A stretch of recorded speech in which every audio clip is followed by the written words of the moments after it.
자, 우리는 6번부터 한번 보도록 할까요? 자, 밑주심 황상의 재위기간에 있었던 사실로 보기에서 옳은 것은, 자, 보기에서 모두 고른 것을 자 봅시다. 자, 공주는 우리 대흥 보력 효감 금융 성법대왕의 둘째 딸이다.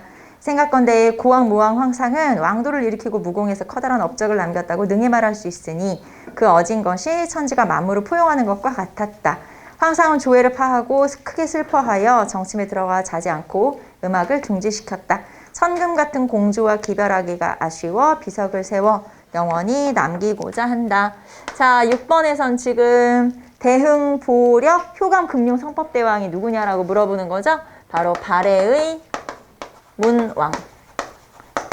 자, 발해의 문왕은 일단 거기 나오는 것처럼 대흥 보력 연호를 사용했고요. 자, 그리고 삼성육부의 체제를 정비하고 그리고 주자감을 설치하기도 하죠. 자, 그리고 천도도 여러 번 했었죠? 우리가 앞에서 살펴봤지만, 자, 중경에서, 중경현덕부에서 상경용천부에서 동경용원부로 이렇게 여러 번 천도하기도 하고, 자, 그리고 당과 친선관계를 유지, 신라와 교류하기도 하죠. 자, 신라와 교류했다는 거 우리가 뭘 보고 알 수 있냐면 신라도라고 하는 길이 무역로가 있었다라는 걸 보고 알 수 있죠. 자, 그러면 발해 문왕 대흠무 8세기 후반에 대흠무. 자, 그러면 우리는 제시문. 아마도 이 8세기 후반이니까 신라로 하면은 신라로 따진다면 경덕왕에서부터 한 원성왕 정도까지 일 걸로 추측하기도 하죠. 자, 그러면 기역. 신라와의 상설교통로를 설치하여 대립관계를 해소하려 했다. 자, 신라와의 상설교통로를 만들었다. 이게 이제 기역이겠죠, 기역. 자, 그 다음에 니은. 당과 신라를 견제하고자 돌궐 및 일본과 친선관계를 최초로 맺었다. 자, 친선관계를 최초로 맺었다. 여기 최초라는 말이 빠져있나요? 들어있어? 안 들어있어? 최초로 맺었다라고 해야지 문제가 맞죠? 그래서 최초로 맺었다라고 하면 물론 이제 견제했다라는 표현이 틀렸으니까 당연히 틀린 건데 정확히 한다면 돌궐과 일본과 친선관계를 최초로 맺었다라고 볼 수 있고요. 그러면 무왕에 관한 설명이고 일단 견제했다고 했으니까 무왕이죠. 뭐. 자, 그 다음에 리을. 수도를 상경용천부에서 동경용원부로 옮겼다. 상경에서 동경으로 옮겼네. 네, 상경에서 동경으로 옮겼죠. 디귿. 자, 그 다음에 오경 15부 62주를 정비한 건 선왕. 9세기. 자, 그래서 이 중에서는 기역, 디귿 찾으시면 되겠죠? 기역, 디귿 2번.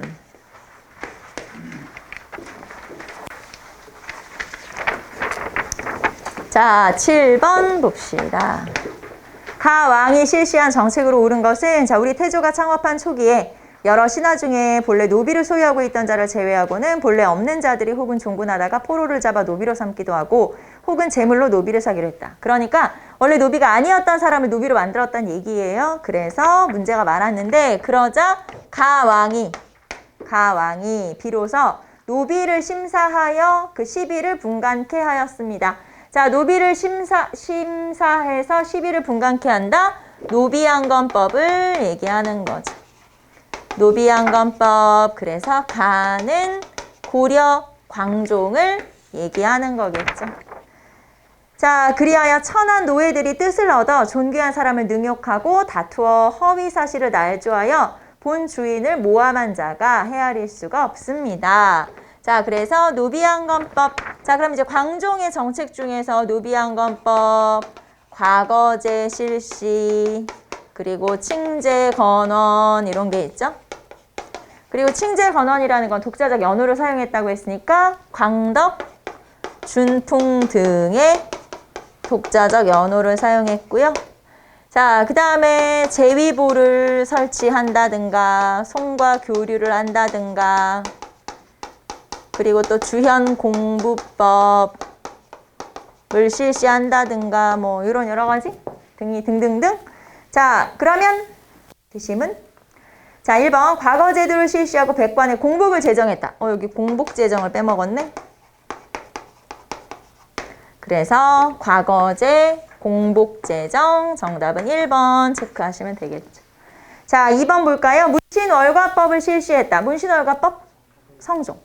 문신 신하들한테 월과 과제를 줬다. 숙제를 냈다. 이런 뜻이죠. 자, 그 다음에 주형 공과법. 이거는 현종이에요. 주형 공부법이 아니잖아요. 주현 공부는 주와 현마다 공부, 세금을 걷어라. 이런 뜻이고, 주형 공부법. 광종.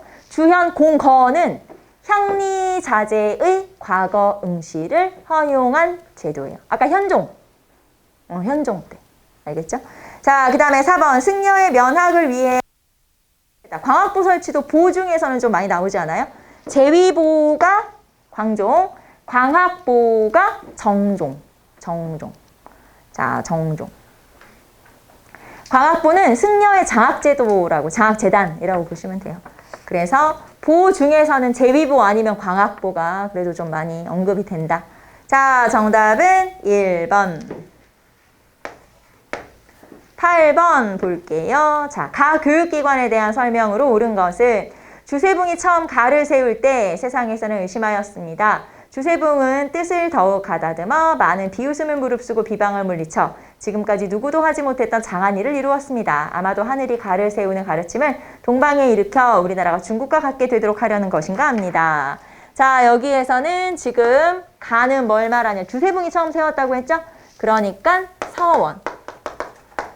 자, 그러면 최초의 서원은 주세붕이 세운 백운동 서원. 자, 그러면 백운동 서원이라는 건 누구를 기리기 위해서? 안향이죠. 안향의 제사를 지내기 위해서, 안향을 배양하기 위해서 만든 서원이고, 자, 그런데 이 서원을 사액주자고 건의했죠. 그래서 최초의 사액서원은 소수서원이죠. 자, 이 백운동 서원이 이름만 바뀐 거죠. 자, 그리고 이 최초의 사액서원을 건의한 사람이 누구예요?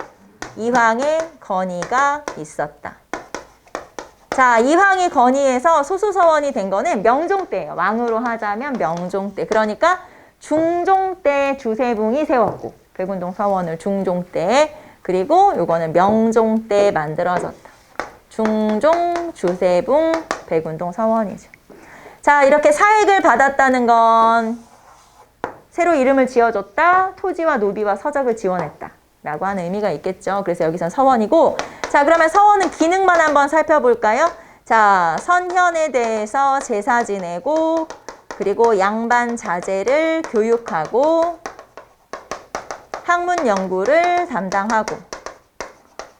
자, 하지만 이게 좀 역기능? 네, 잘못 안 좋은 기능이라고 하면 붕당의 근거지가 됐기 때문에 나중에 문제가 생기고, 그러면 서원을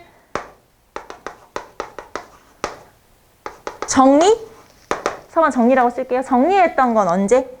일단 영조 때 1차 정리 한 번, 그리고 고종 때 흥선대원군이 정리 한 번. 그래서 이제 이렇게 정리가 있었다라는 것도 한번 파악해 볼 수가 있겠죠? 자, 그리고 하나 더. 서원과 그리고 향약은 살인의 기반이 되기도 하죠. 사화로 살인들이 지방으로 대거 내려가게 되는데, 그때 다시 힘을 키울 수 있었던 기반이 됐던 게 바로 서원과 향약이에요. 살인의 기반이 되기도 했다. 자, 그 다음에 여기는 안 나오지만 뭐 향사례를 했다든가 이런 내용도 가끔 언급되죠. 여기도 향사례를 하기도 하죠. 자, 그러면 제시문 볼게요. 1번. 입학 자격은 생원과 진사를 원칙으로 했다. 자, 여러분, 입학 자격은 생원이나 진사를 원칙으로 한다? 네, 그러면 소과 합격자가 입학을 해야 된다는 거잖아요. 성균관이죠. 생원과 진사는 소과 합격자니까 성균관. 자, 두 번째. 중앙에서는 교수와 훈도를 파견하였다. 교수와 훈도를 파견한 건 향교. 자, 학문 연구와 선현 제사를 위해 설립된 사설, 사립교육기관이다. 맞네요. 여기 보시면 선현 제사, 학문 연구, 정답은 3번. 자, 4번 성적 우수자는 속과 초시를 면제받았다.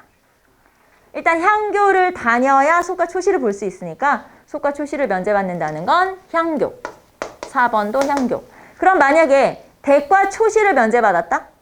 성균관. 성균관 우수자. 알겠죠? 그래서 속과 초시를 면제받으면 향교, 대과 초시를 면제받으면 성균관의 우수자. 네, 성적 우수자다. 자, 정답은 3번. 자, 9번. 다음 서적을 편찬된 순서대로 바르게 나열한 것은 아마 이 문제 중에 가장 어려운 문제가 아니었을까?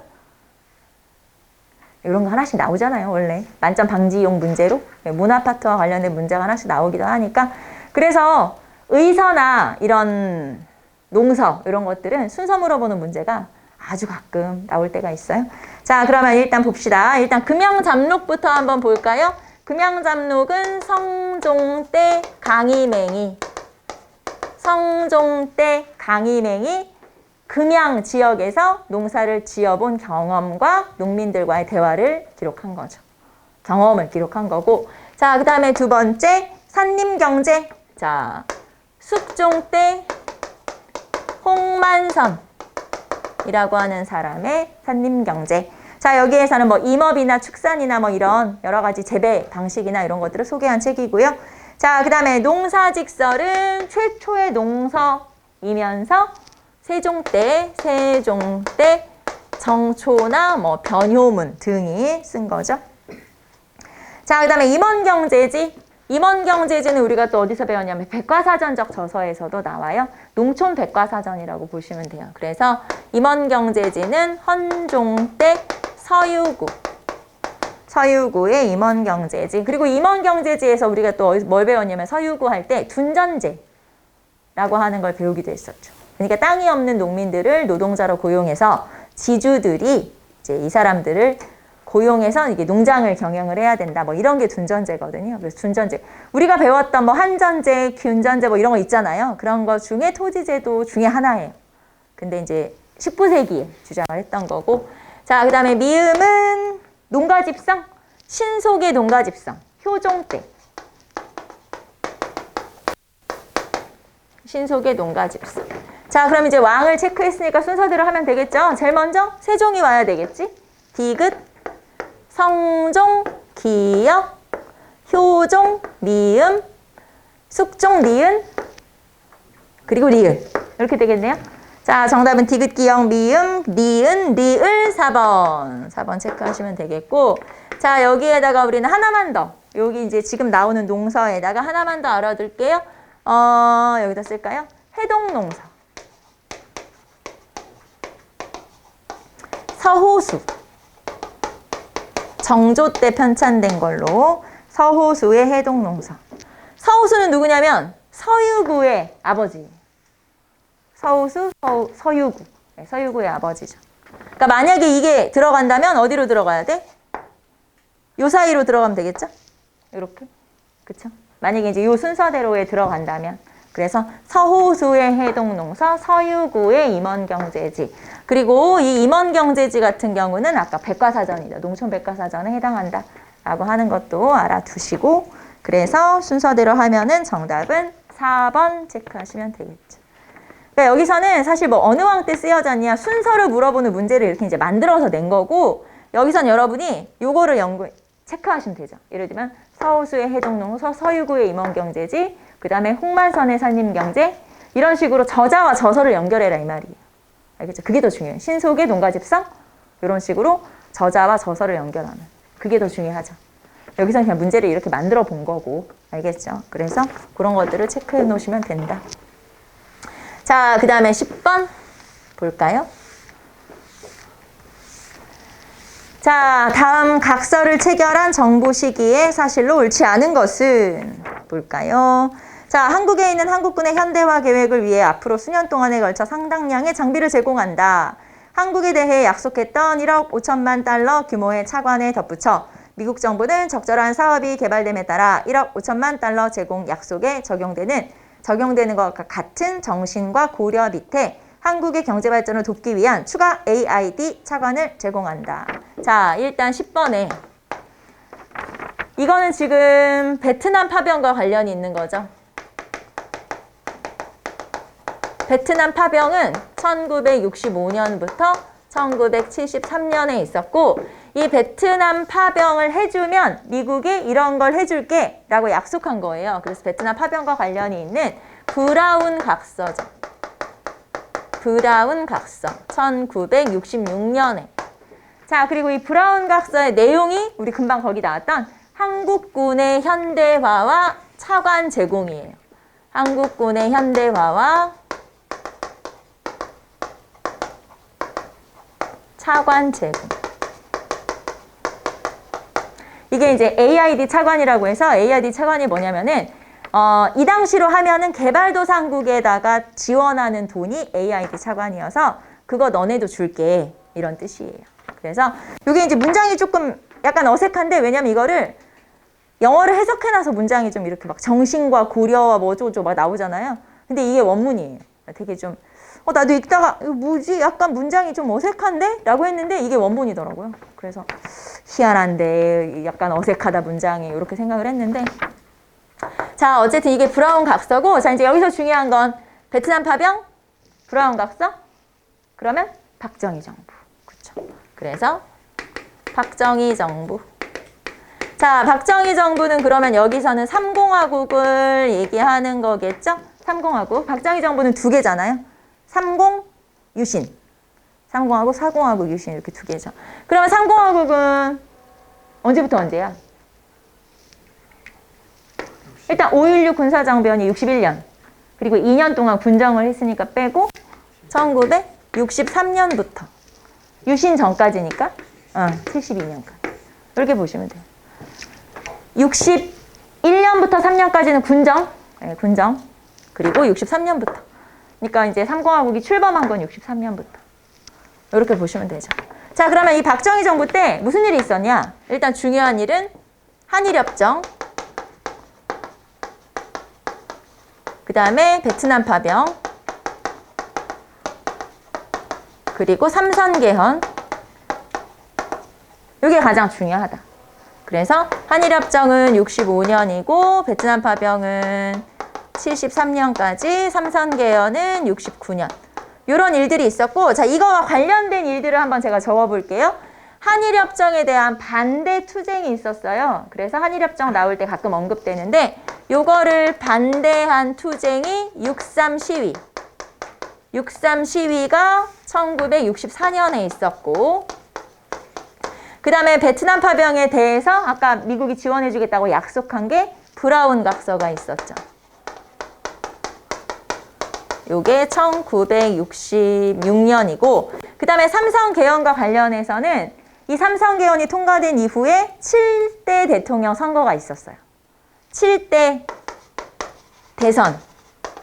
이게 바로 1971년에 있었고 이 7대 대선에서 박정희 대통령이 당연히 당선됐고 상대방 후보가 누구였죠? 김대중. 그렇죠. 젊은 김대중. 그렇죠. 40대 기술론을 내세우면서 젊은 김대중이었죠. 그래서 요 박정희 정부에서 있었던 일들 그리고 요 지금 제가 반대 시위만 얘기했지만 사실은 김종필 오히라 메모 같은 경우도 있었죠. 그래서 이제 이런 것들이 3공화국과 관련된 사건들이고 그 다음에 여기서 이제 굳이 하나 더 하자면 7.4남북 공동성명도 이때 있었죠. 7.4남북 공동성명. 주요 사건으로는 이런 것들이 있었다. 자, 그래서 박정희 정부에 대한 내용들 한번 찾아봤어요. 자, 그러면 우리는 제시문 가볼까요? 1번.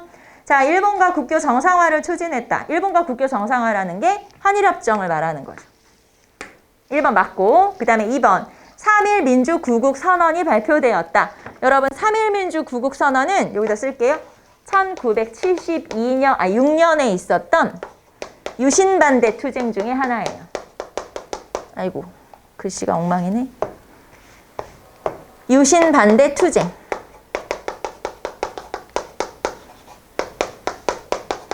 그래서 3.1 민주구국선언이라는 건 말 그대로 3.1운동 기념식 행사를, 3.1운동과 관련된 기념 행사를 이제 명동성당에서 자기들끼리 미사를 드리는데 그 명동성당에 모였을 때 뭐 김대중이나 뭐 윤보선이나 뭐 이런 사람들, 이 사람들이 모여서 이제 유신에 대한 반대하는 성명서를 발표한 거예요. 그게 바로 이 3.1민주 구국선언 76년이죠.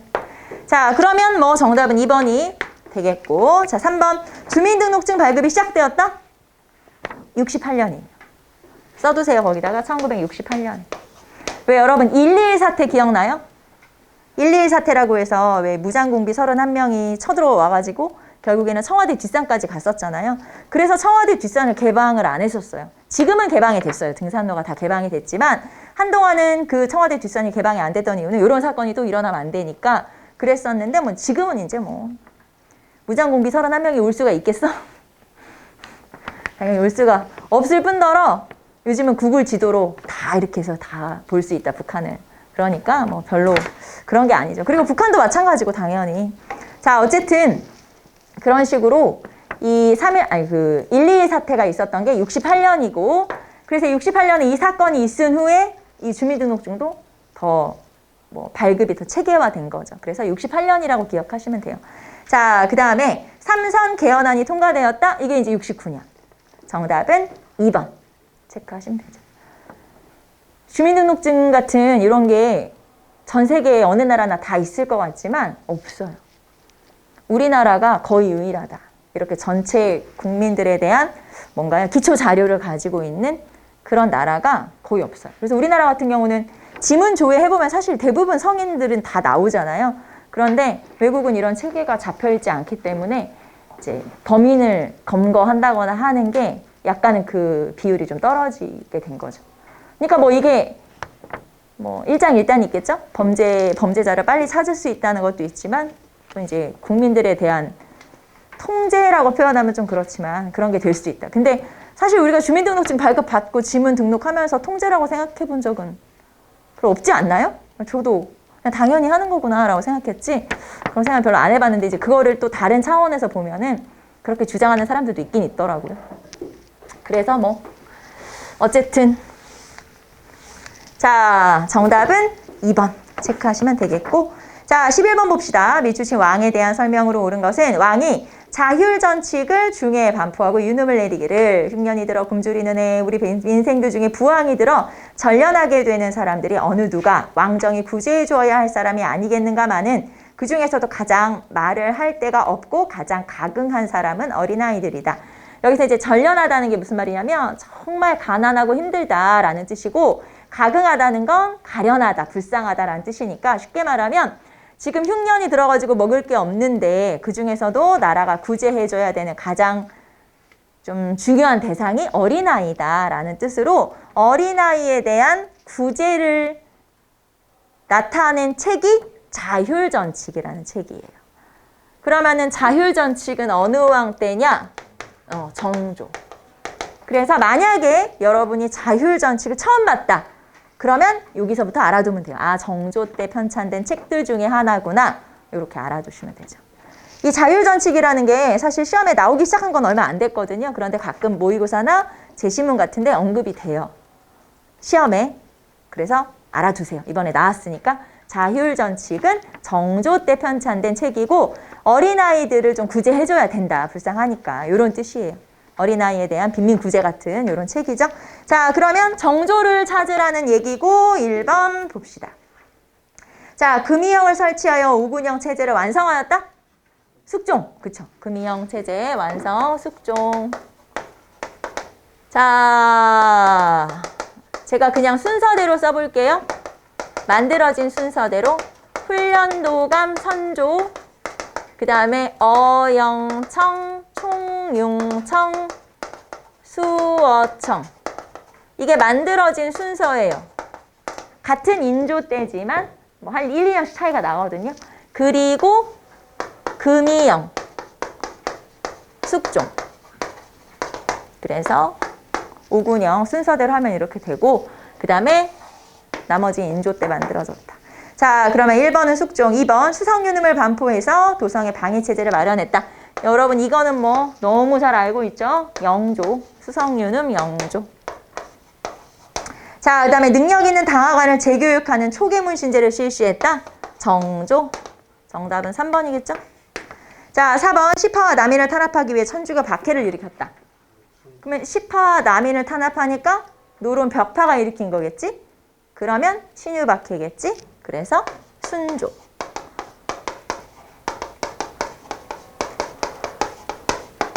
자, 정답은 3번. 여기서 우리가 하나 알아둘 건 자율전치기 정조구나. 네, 그거 하나 여기서 알아두시면 되겠네요. 정답은 3번. 12번 봅시다.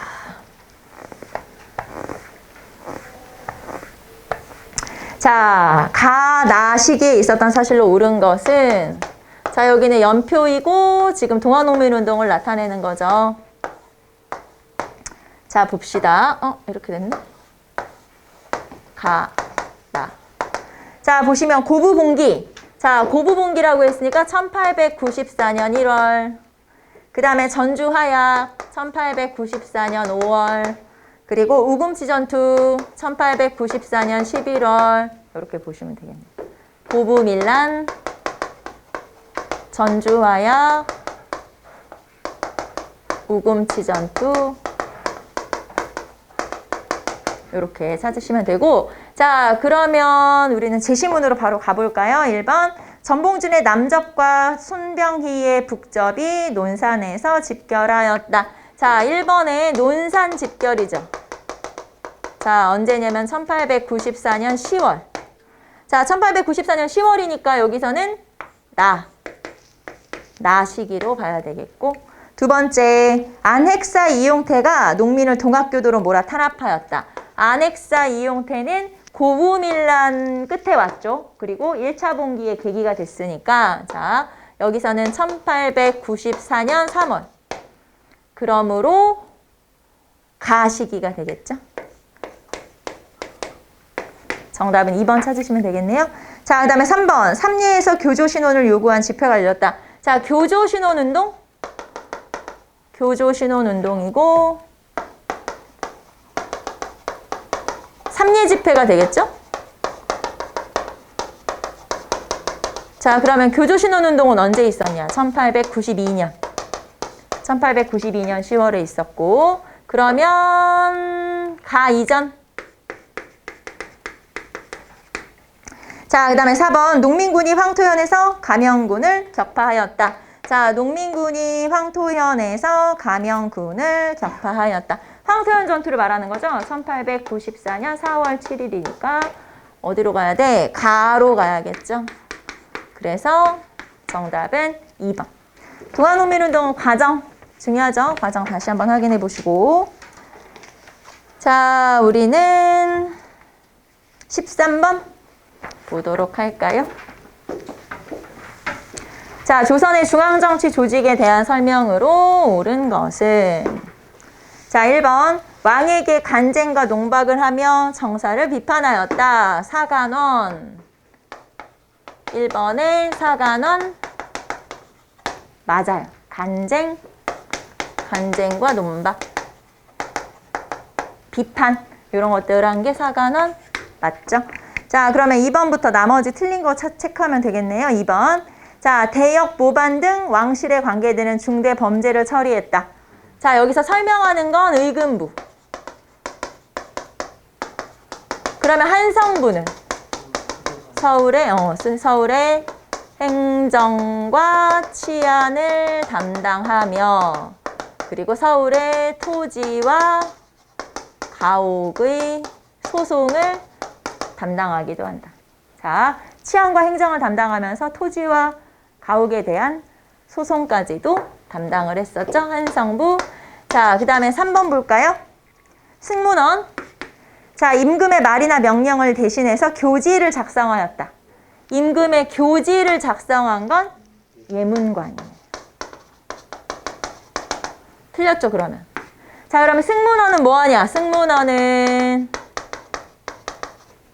우리가 외교문서 또는 사대문서라고 하죠. 이 문서를 담당하는 역할을 하는 거예요. 외교문서 쓰는 곳, 승문원. 자, 그래서 틀렸고 4번. 자, 예문관, 궁중 서적, 사적관리, 문안처리, 왕명대필. 이거는 예문관이 아니고 어디서 할까요? 홍문관에서. 이게 홍문관. 경서 서적 관리, 그리고 왕명 대필, 국왕 자문, 경연 담당 이런 거 다 홍문관에서. 예문관 아까 설명했으니까 빼고 그래서 이렇게 찾으시면 돼요. 13번의 정답은 1번. 자, 14번 볼까요? 자, 밑줄 친 정부가 시행한 정책으로 옳은 것은 자, 저는 대한민국 제15대 대통령에 취임하게 되었습니다. 정부 수립 이후 처음 이루어진 여야 간 정권 교체를 여러분과 함께 기뻐하면서 온갖 시련과 장벽을 넘어 진정한 국민의 정부를 탄생시킨 우리 국민 여러분께 찬양과 감사의 말씀을 드리는 바입니다. 자, 힌트는 3가지네요. 첫째, 나 15대 대통령. 그 다음에 둘째, 여야 간 정권 교체를 이루었다. 셋째, 국민의 정부다. 우리 정부는 국민의 정부다. 요 3가지야. 그럼 이거는 누구냐? 김대중 정부. 김대중 정부.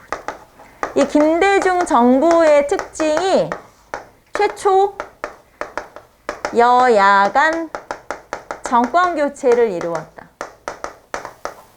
요즘에는 여야 간 정권 교체가 막 되죠. 네, 상관없어요. 그런데 이때는 여야 간 정권 교체를 최초로 이루었죠. 쉽게 말하면 야당에서 대통령이 나왔다는 얘기예요. 그전에는 무조건 여당에서만 대통령이 나왔어요. 그전에는. 전부 다. 그런데 야당에서 처음으로 나온 대통령이에요. 물론 이제 그 뒤로는 다 바뀌었죠. 다 바뀌었지만 여기선 최초였기 때문에 최초 여야 간 정권 교체를 이루었다. 그리고 김대중 정부를 국민의 정부라고 하잖아요. 그래서 김대중 정부를 얘기하는 거고. 자, 그러면 우리는 일단 제시문부터 보고 그 다음에 대통령들이 또 여러분 알죠? 이번에 20대 대통령에 당선이 된 거. 그러니까 1대부터 20대까지 한번 쭉 정리 한번 해보도록 할게요. 자, 그럼 1번 경제개발협력기구에 가입했다. OECD 가입은? 김영삼 1996년이에요. 김영삼 정부. 자, 노사정위원회가 설치되었다. 노사정위원회라고 하는 건 왜 우리가 외환위기를 극복하는 과정에서 IMF라고 하는 국제구제금융, 그러니까 돈을 빌린 거죠. 우리가 거기서 국제기구에서. 그래서 돈을 갚을 때 이 IMF에서 조건으로 내세운 게 있었어요. 그러니까 돈 빌려주는 대신에 이런 건 해야 돼, 너네들이. 이게 이제 조건으로 내세운 건데 그게 이제 구조조정이라든가 이런 것들을 이제 조건으로 내세웠고 그거를 시행하는 과정에서 노사정위원회라는 게 생기게 된 거고요. 이 노사정위원회는 그래서 1998년에 노사정위원회가 생기게 되죠. 자, 그 다음에 그러니까 노동자, 그 다음에 회사, 사측, 그리고 정부가 협의하는 기구가 만들어진 거죠. 노사정위원회라는 게. 자, 그 다음에 3번 지방자치제가 부분적으로 실시되었다. 자, 이거 우리 여러 번 했었어요. 지방자치제. 자, 지방자치제는 부분 실시가 있고 전면 실시가 있다. 부분 실시는 노태우 정부, 전면 실시는 김영삼 정부. 자, 여러분이 부분인지 전면인지를 구분해 놓으시면 돼요. 그리고 여기서 이제 플러스 하나 더 부분 실시라고 하는 건 지방의회 의원이라고 했고, 그러니까 의원을 선출한 거고, 전면 실시라는 건 자치단체장, 지방자치단체장을 선출한 거다. 그래서 만약에 제가 여러분한테 이렇게 얘기했죠. 부분 실시와 전면 실시가 어느 정부인지는 무조건 기억해야 되지만 여기는 이제 플러스.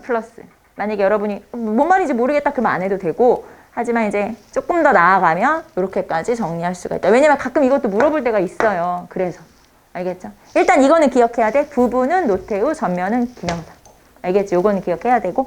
자, 그 다음에 4번 야간 통행금지가 해제되고 해외여행이 자율화되었다. 자, 야간 통행금지가 해제된 거는 1982년이고 여행 자율화가 이루어진 건 해외여행 자율화는 1989년이에요. 그러면 이거는 언제겠어? 이건 이제 전두환 정부. 물론 이제 89년은 넘어가긴 하지만 전두환 정부. 자, 그래서 이런 전두환 정부. 왜 전두환 정부는 강압책과 유아책을 같이 썼다고 했죠? 그래서 이런 유아책으로는 야간 통행금지 해제, 그리고 3S 정책이라고 해서 프로야구, 프로축구, 그리고 중고생의 교복과 두발 자율화, 해외여행 자율화 등이 이루어지기도 한다. 그래서 전두환 정부다. 이렇게 보시면 되겠죠? 자, 그래서 정답은 2번. 네, 2번. 이렇게 체크하시면 되겠고, 자, 그 다음에 대통령. 물론 이거를 다 외우실 필요는 없어요. 그런데 우리가 이거를 정리를 함으로써 여러분이 현대사 한번 쭉 훑어보는 거죠. 자, 일단 1대 대통령 이승만. 그리고 발췌 개헌을 통해서 국민들이 또 뽑아줬죠. 2대 대통령. 자, 원래는 2번 하면 끝인데 4.4.5입 개헌에서 또 한 번 당선됐어. 3대 대통령 이승만. 그런데 4대 할 뻔했는데 부정선거 때문에 4.19 혁명이 일어났고 하야를 하자. 자, 그리고 나서 이제 장면 내각으로 바뀌게 되죠. 근데 장면 내각에서 장면은 대통령? 아니잖아요. 장면은 국무총리예요. 그럼 대통령은 누구야? 윤보선. 대통령이 있긴 있었다는 거지. 그래서 4대 대통령은 윤보선. 자, 그런데 5.16 군사정변이 일어났고 군정을 잠깐 실시했다가 대통령에 당선이 된 게 누구? 박정희 대통령. 그래서 5대 대통령이 1963년, 그리고 6대 대통령 1967년, 그리고 7대 대통령, 이 7대 대통령은 삼선 개헌해서 한 번 더 당선된 거죠. 그래서 1971년. 그래서 요게 박정희 대통령이고. 그런데 더 할 거지. 그래서 유신으로. 그래서 1972년에 8대 대통령, 그리고 8대 대통령은 유신 체제니까 유신은 대통령 임기가 몇 년이에요? 6년짜리 대통령이지. 그러니까 이게 72년이고 6년 뒤에 대통령을 한 번 더 뽑은 거야. 그러면 9대 대통령은 1978년에 당선이 됐죠. 그래서 다시 박정희. 아니고 이렇게 할까요, 그냥? 박정희 대통령. 그래서 박정희 대통령은 5대에서 9대까지 대통령이었었고, 그런데 79년에 사망했죠. 유신이 무너졌어. 그리고 나서 다시 12.12 사태로 전두환 노태우가 등장했죠. 신군부가 등장을 했고, 자, 그러면 72년에 요 12.16 사태 있고 나서 통일주체 국민회의에서 대통령으로 뽑은 사람이 있어요. 그게 바로 10대 대통령이에요. 통일주체 국민회의에서 이게 최규하. 하지만 최규하 대통령은 전두환한테 대통령을 넘겨주죠. 그래서 통일주체 국민회의에서 다시 전두환을 대통령으로 뽑아요. 그게 11대. 그리고 헌법을 개헌을 했어요. 이게 8차 개헌이야. 그리고 나서 다시 대통령에 당선이 되죠. 이거는 이제 통일주체 국민회의가 아니라 선거인단, 대통령 선거인단을 장충체육관에 모아놓고 대통령 선거를 했어요. 그래서 다시 한번 당선이 돼요. 그래서 11대, 12대는 전두환이죠. 자, 11대는 통일주체 국민회의, 유신헌법이 바뀌기 전이니까. 그리고 12대는 8차 개헌으로 대통령이 당선이 됐는데, 여러분 이 8차 개헌은 대통령 몇 년짜리? 7년. 우리나라 7년짜리는 한 명밖에 없다고 했죠. 전두환 대통령. 그리고 나서 이 전두환 대통령 끝에 6월 민주항쟁이 일어나서 9차 개헌이 통과가 되고, 그 다음에 9차 개헌으로 된 13대가 노태우. 그 다음에 3당 합당을 통해서 14대가 김영삼. 그러니까 여기까지 다 여당인 거예요. 아까 여당 대통령이 나온 거죠. 여기까지. 자, 그리고 15대 대통령 때 바뀐 거야. 여야의 평화적 정권 교체가 이루어진 거지. 15대가 누구? 내가 이렇게 썼지. 김영삼, 김대중. 자, 시험에는 거의 김대중까지. 그리고 나서 16대 노무현, 17대 이명박, 18대 박근혜. 그리고 19대가 문재인이고, 그리고 20대가 이제 윤석열 대통령. 아직 취임은 안 했죠? 한 2달 뒤에 5월 10일 날? 10일 날부터 직무가 시작되는 걸로 알고 있어요. 그래서 20대 대통령까지. 그러니까 우리나라 육공화국이잖아요. 근데 대통령은 20명인 거지. 이렇게 된 거지. 중간에 이제 대통령 여러 번 한 사람들이 있기 때문에. 그래서 이렇게. 근데 이거를 다 외울 필요는 없어요. 사실 이런 식으로 15대 대통령이다, 내가 15대 대통령이다, 13대 대통령이다라고 문제가 나오지만 이거를 다 우리가 외울 필요는 없고, 다만 제가 여러분한테 굳이 팁을 드리자면 중간을 기억하고 있으면 앞뒤로 세보면 되거든요. 중간에 10대 대통령이 최규하 대통령이에요. 그래서 중간을 딱 기억하고 있으면 그 앞에는 이제 이런 식으로 몇 번씩, 그리고 뒤에는 이제 한 번씩 이렇게 등장을 하게 되죠. 그래서 이런 것들을 좀 한번 봐두고, 그리고 여기서 중요한 건 몇 대 대통령이 누구냐 이게 중요한 게 아니라 지금 제가 한 얘기들을 여러분이 다 알아들었으면 아 이제 현대사의 전반적인 흐름은 다 알고 있는 거다. 이렇게 보시면 되죠. 무슨 말인지 알겠죠? 그래서 이걸 외우라고 한 게 아니고 그냥 한번 여러분하고 훑어본 거예요. 전반적으로. 그래서 다 외울 필요는 없다. 알겠지? 자, 일단 15대 대통령이니까 정답은 아까 2번이었지? 2번 체크하시면 되고요. 자, 우리는 15번 넘어가 보도록 할게요. 자, 봅시다. 15번 미주신 개혁정책의 내용으로 옳지 않은 것은, 자, 이 기구는 1894년에 설치되어 3개월 동안 약 210건의 개혁정책을 공포했다. 이 기구에는 총재 1명을 비롯해서 20명 정도의 회의원이 모였으며 여러 명이 모여 토의하고 다수결로 정책을 결정하였다. 자, 15번에서 요 기구는 일단 뭐예요? 이게 바로 궁극기무처.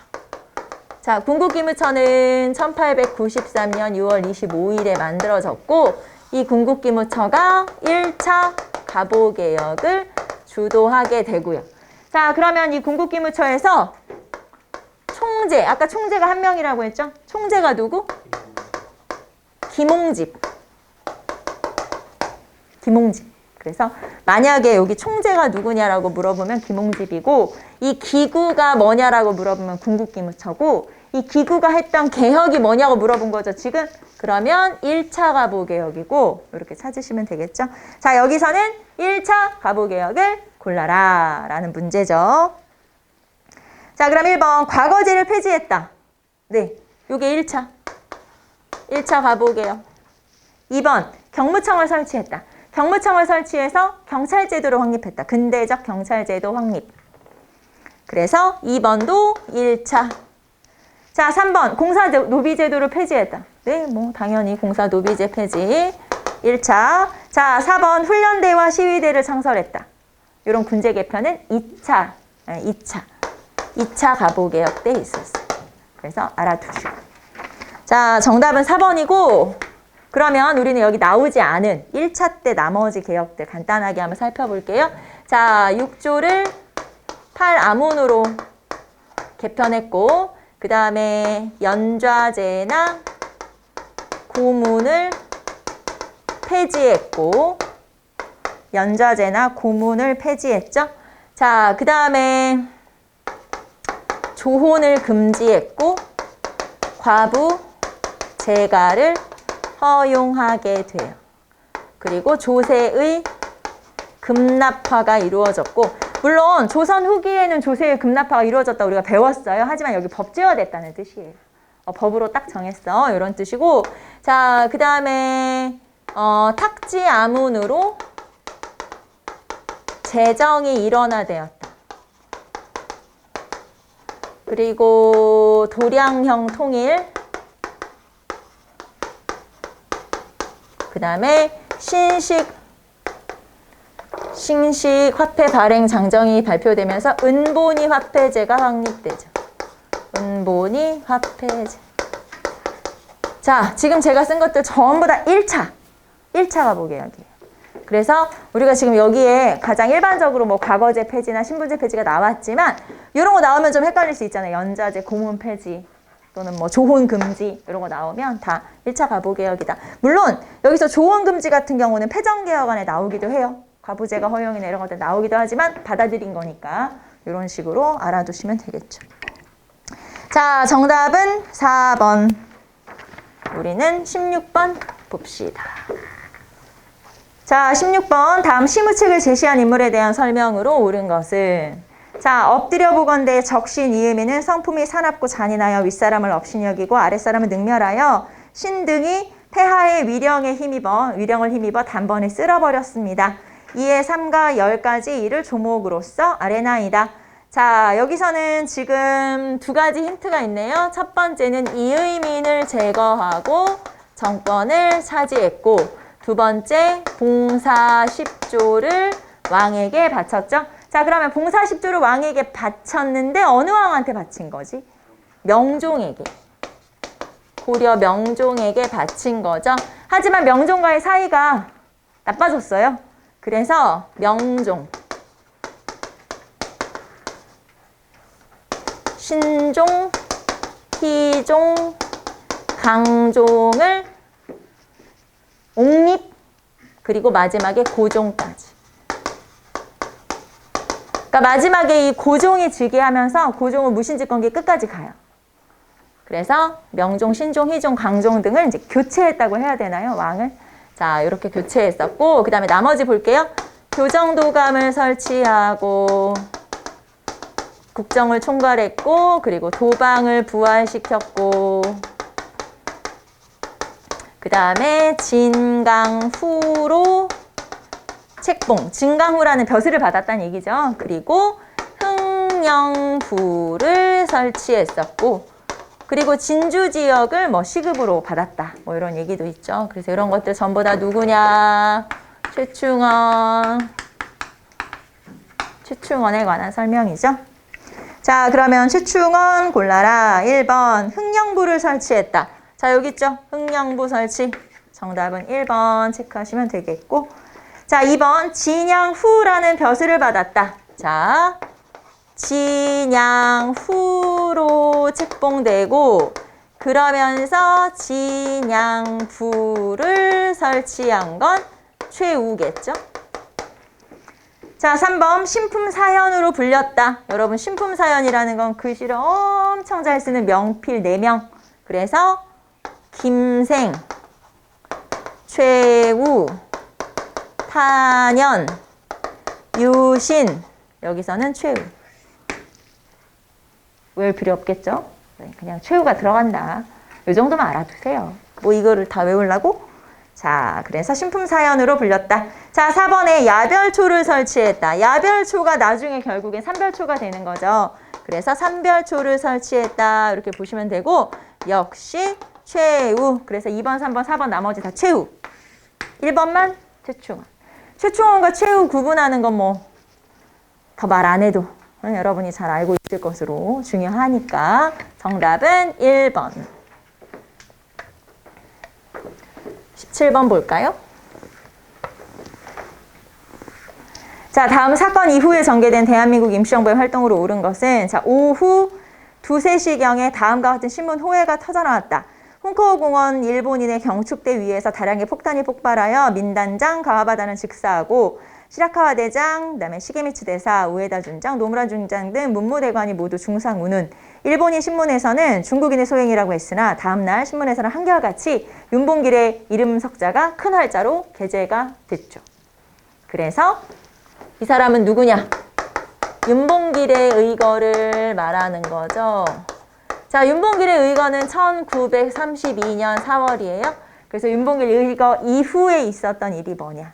일단 임시정부는 이동을 하기 시작하죠. 그래서 뭐 항저우, 수저우 뭐 등등 해서 나중에 충칭에 정착할 때까지 약 8년여간의 이동 생활을 시작하게 된 거고, 그리고 나서 그 과정에서 뭐 한국 국민당도 만들어지고 충칭에 정착해서는 한국 독립당, 한국 광복군 뭐 이런 것들이 만들어진다.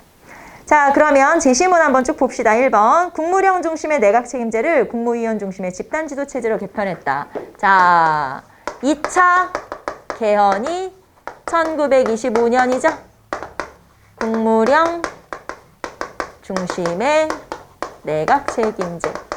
자, 국무령 중심의 내각 책임제가 2차 개헌이고, 그리고 3차 개헌은 1927년에 국무위원 중심의 집단지도 체제. 자, 어쨌든 여기서는 2차 개헌이 25년, 3차 개헌이 27년이니까 둘 다 이전. 자, 이번에 국민대표회의가 열려서 창조파와 개조파가 대립했다. 국민대표회의는 23년. 역시 이전. 자, 3번 임시정부는 정부 여당으로 한국국민당을 창당했다. 국민당이 창단되었다. 한국국민당은 35년이에요. 그러니까 이 35년 시기를 여러분이 뭐라고 생각하시면 되냐면 중국 본토에 여러 단체들이 이제 옮겨와서 민족혁명당을 만들었어요. 의열단 중심으로 아까 민족혁명당 나왔었죠? 민족혁명당을 결성을 할 때 이 민족혁명당을 만든 사람들이 임시정부한테도 연락을 해서 너네도 합류할래? 임시정부한테 물어본 거야. 너네도 같이 하자? 합류해라? 이렇게 물어봤더니 임시정부가 우리는 임시정부가 중요해. 이 사람들이 임시정부 고수파라고 표현하죠. 그 사람들이 만든 게 한국국민당이에요. 그래서 한국국민당이 만들어졌고 이 한국국민당이 나중에 충칭에 정착하고 나서 또 여러 단체들이 연합을 해서 만든 게 한국독립당이죠. 나중에 한국독립당으로 이름이 바뀌게 된다. 이렇게 보시면 되고 한국국민당은 1935년이고 32년 이후에 있었던 걸 골라라라고 했으니까 정답은 3번 체크하시면 되겠고 자 4번 이승만 대통령이 탄핵을 당하고 박은식이 2대 대통령으로 추대되었다. 요거는 사건은 두 개지만 연도는 하나죠. 1925년이에요. 그리고 이때 2대 대통령으로 추대된 박은식이 2차 개헌을 한 거죠. 그러니까 순서상 하면은 그렇게 연결이 되죠. 그러니까 국민대표회의, 이승만 탄핵, 박은식 추대, 2차 개헌. 이런 식으로 연결되는 거죠. 무슨 말인지 알겠죠? 국민대표회의 23년, 그리고 이승만 탄핵, 박은식 추대, 2차 개헌이 25년. 이렇게 연결되는 거예요. 뭔 말인지 알겠죠? 이렇게 쭉 연결된다. 자, 그리고 윤봉길은 한인애국단인데 한인애국단은 1931년이라는 것도 하나 더 연도 확인 한번 해주시면 되겠죠? 자, 정답은 3번. 체크. 자, 18번 볼게요. 밑줄 친다에 대한 설명으로 옳은 것. 나는 옛날 공의 문화에 있었고 공은 지금 우리 결사에 들어왔으니 공은 불교의 유생이요 나는 유교의 불자입니다.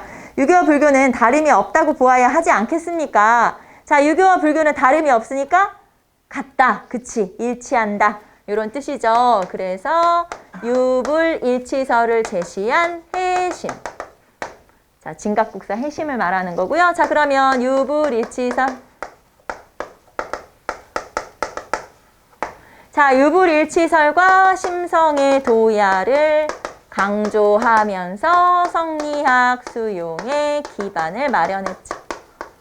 성리학 수용의 기반을 마련했다. 그 다음에 두 번째, 진울의 제자죠. 진울의 제자이니까 조계종의 2대 교주. 그 다음에 수선사의 2대 사주의 역할을 하죠. 이렇게 역할을 했던 게 해심. 조계종은 2대 교주고 이게 종파니까. 그리고 수선사는 사가 모임이잖아요. 네, 모임이니까 사주라고 표현한 거예요. 그냥 2대 교주라고 보시면 돼요. 자, 그래서 진울의 제자지. 자, 그러면 우리는 해심 1번 구산선문의 통합을 주장하였다. 자, 구산선문의 통합을 주장한 건 보우. 임재종 보우. 아시죠, 여러분? 고려 말 임재종 보우. 그래서 1번이 보우. 자, 2번에 참회를 강조하는 법화신앙을 주장하였다. 법화신앙은 요새. 자, 성상융회를 제시했고 북악파를 중심으로 남악파를 통합했다. 우리 성상융회 이제 알겠죠? 성상융회면 균여. 자, 그러면 성상융회라고 나와도 균여, 성속무회라고 나와도 균여. 성상융회, 성속무회. 그리고 북악파를 중심으로 남악파를 통합했다. 이건 무슨 말이냐면 교종 중에서 북악파가 있고 남악파가 있었대요. 그래서 그 승려들이 이제 어떤 중심 세력인데 이 두 개를 통합했다. 그러니까 교종 통합이라고 하는 거예요. 쉽게 말하면. 그래서 뭐 굳이 이게 북악파가 뭐냐 남악파가 뭐냐 몰라도 되고 그냥 교종을 통합했다는 얘기구나. 이렇게 보시면 돼요. 균형. 자, 4번 수선사의 2대 사주가 되었고 심성의 도야를 강조했다. 네. 그래서 4번이 해심. 4번. 정답은 4번 체크하시면 되겠죠. 자, 19번. 다음 사건에 대한 설명으로 옳지 않은 것은 자, 함경남도 덕원군 문평리의 한 석유회사 제휴공장에서 조선인 차별이 심했던 일본인 감독이 조선인 노동자를 구타하자 노동자들이 파업을 일으키고 이들은 8시간 노동 실시, 최저임금제 확립 등을 요구하였다. 자, 그러면 어디서 있었어요? 함경남도 덕원군 이게 어디냐? 원산을 말하는 거예요. 그래서 여기서는 지금 원산 노동자 총파업 1929년이고요. 이 원산 노동자 총파업 같은 경우는 노동운동 중에서 가장 대표적인 운동이라고 볼 수 있고, 자, 그런데 이제 몇 가지 특징을 한번 설명해 보면, 일단 중요한 건 성과가 1년 정도 있었지만 성과가 없었다. 자, 그리고 여기 나오는 것처럼 일본이나 프랑스 등지의 노동단체로부터 격려 전문을 받았다. 자, 외국에 격려가 있었다. 그러니까 외국 노동단체의 격려가 있었다. 라고 하는 거죠. 외국 노동단체의 격려가 있었고. 자, 그 다음에 1929년이니까 이때 있었던 단체가 신간회잖아요. 신간회의 지원을 받았다. 이런 것들이 특징이라고 볼 수가 있죠. 자, 그러면 제시문 1년여의 투쟁에도 성과를 거두지 못했다? 맞고. 2번 일본 프랑스 등지의 노동단체로부터 격려 전문을 받았다? 맞고. 조선 노동총동맹이 결성되는 계기가 되었다? 아니고. 4번 신간회의 지원이 있었다? 맞고. 정답은 3번이고.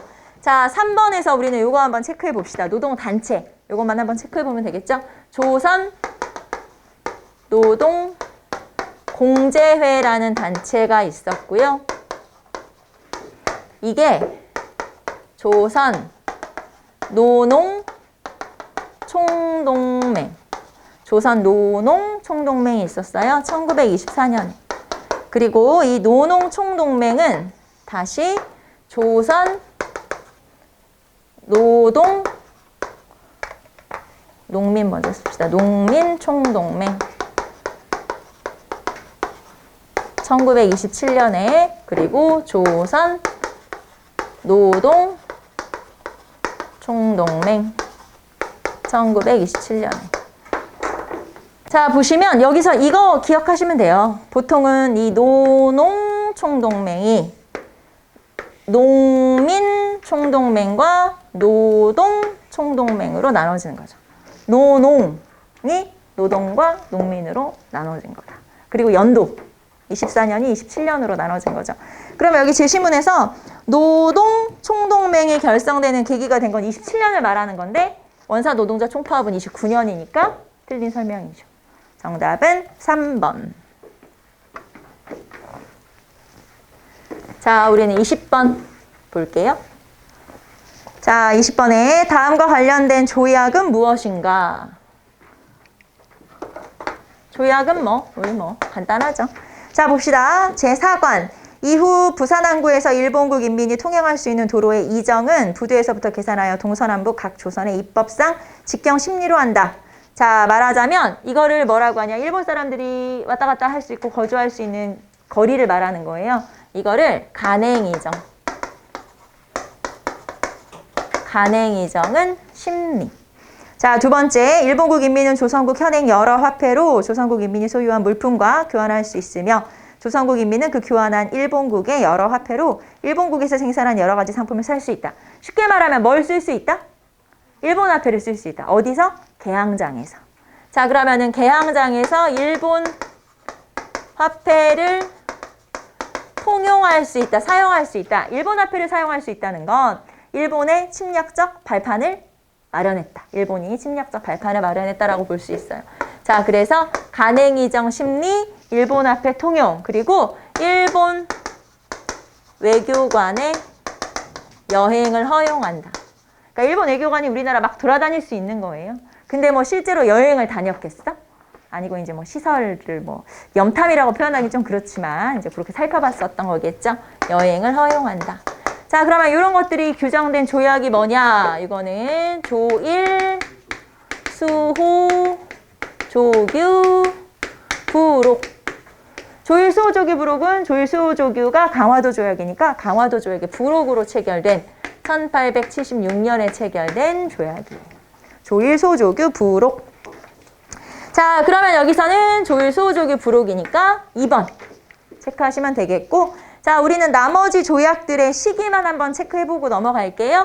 첫 번째가 조일, 소, 조규. 이게 강화도 조약이에요. 조일 수호조규가 강화도 조약. 1876년에 강화도 조약. 자, 두 번째 조일 수호조규 부록. 이거는 이제 정답. 그 다음에 3번 조일 무역규칙. 조일 무역규칙은 1876년에 조일 통상장정이라고도 불리는. 자, 그래서 뭐 무관세, 무항세, 양곡의 유출을 허용한 거고. 자, 4번의 재물포 조약은 1882년 이모군란의 결과 체결된 거죠. 그래서 정답은 2번 체크하시면 되고, 이렇게 조약이 좀 여러분이 헷갈릴 수 있다. 그러니까 조약에서는 전문을 좀 체크해 보시면 되겠고. 자, 이렇게 해서 여러분하고 8회까지 살펴봤죠. 국가직 대비 모의고사는 8회까지예요. 아시죠, 여러분? 8회까지여서 오늘 여러분하고 8회까지 문제를 풀고 이제 시험이 얼마 안 남았으니까 나머지 기간 동안 여러분 정리하셔가지고 국가직 시험을 보시고, 그 다음에 우리가 또 지방직 대비를 해야 되잖아요. 6월 18일 날 지방직 대비는 4월 20일 주더라고요. 4월 20 며칠이었지? 나도 잊어버렸다. 아무튼 그때야.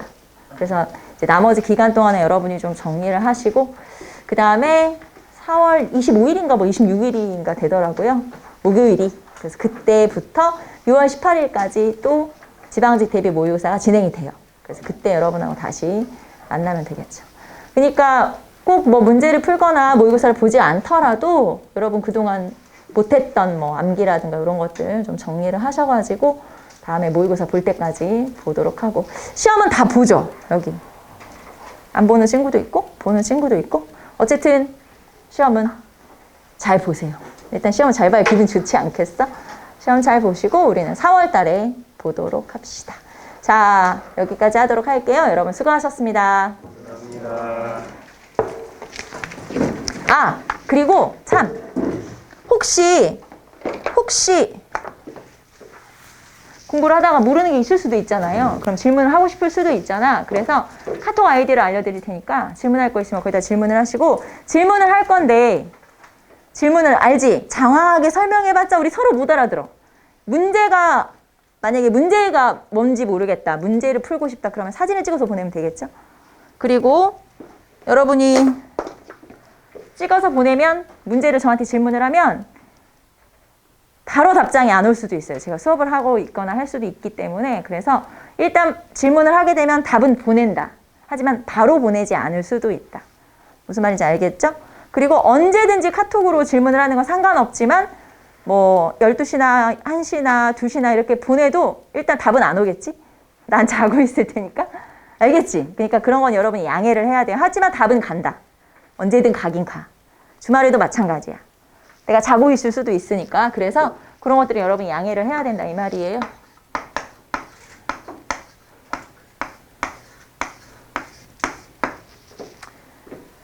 카톡 아이디예요.